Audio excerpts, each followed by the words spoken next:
Okay, I know a video about a motorcycle racing game probably shouldn't start with a still shot of an empty table.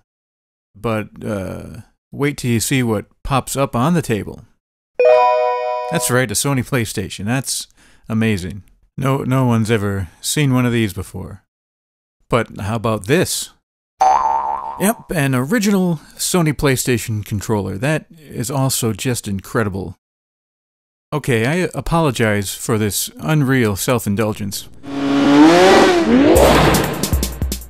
The reason for it is just back in 1998, when I bought my Sony PlayStation, the game I bought with it was Moto Racer, and I thought, for this video, instead of just using my PS2 for the footage, I would indulge my nostalgic feelings and get out my original PlayStation and use the original controller. But I've wasted way too much of your time already, so let's show some gameplay. Let's go! No, I'm not really gonna make you wait through the whole loading screen. 3, 2, 1, go!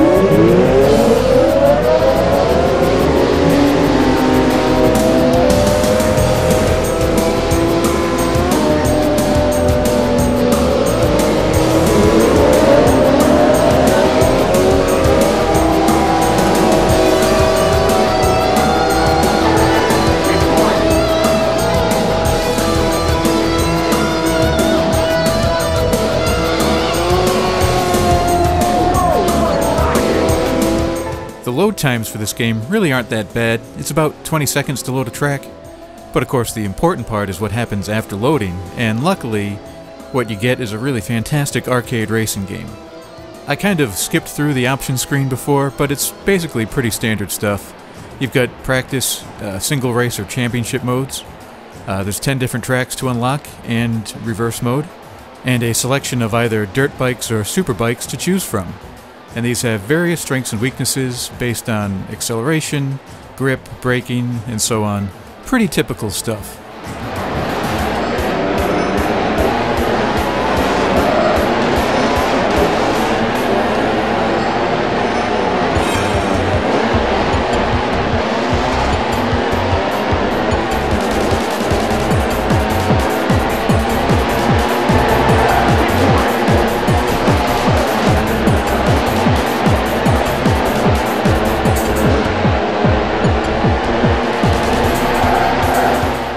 Each of the 10 tracks has its own unique environment, and the tracks are split evenly between dirt bikes and your super bikes. For your super bikes, you're basically driving on road surfaces, whereas for the dirt bike tracks, you might be on dirt, or mud, or sand, or even the most difficult terrain of them all, wall.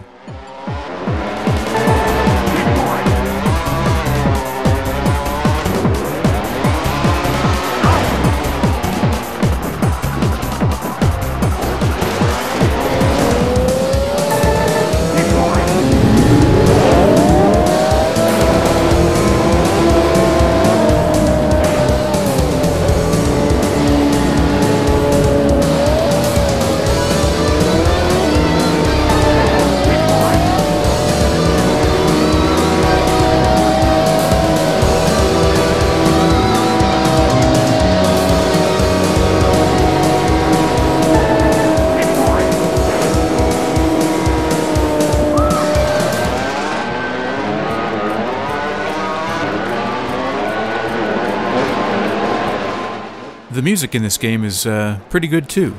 Lots of it is standard sort of arcade driving rock music, but then there's other more low-key kind of music you might not think of for a motorcycle game. But it all works, it's all light and fun. You know, one thing though, I never really noticed until I captured this footage is how large the track map is. I mean, look at that thing. It's like dominating the whole lower left corner of the screen. It's huge. But I never really noticed while playing.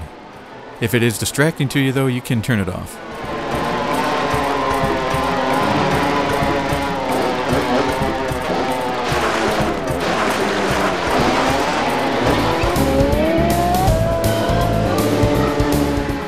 The controls in this game are simple and work well. You've just got your gas and brake buttons, and then also a boost button, which will make you do a wheelie and make you go fast, but you lose a lot of maneuverability.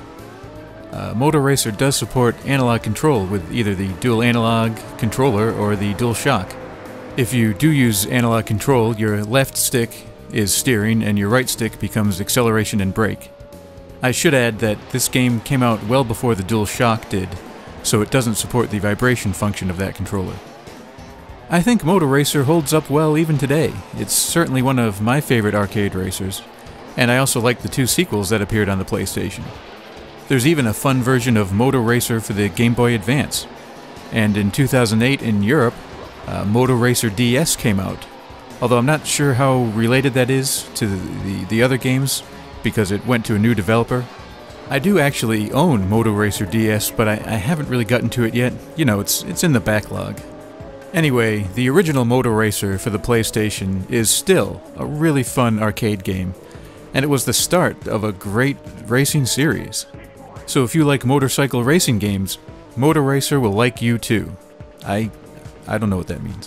3, 2, 1, go!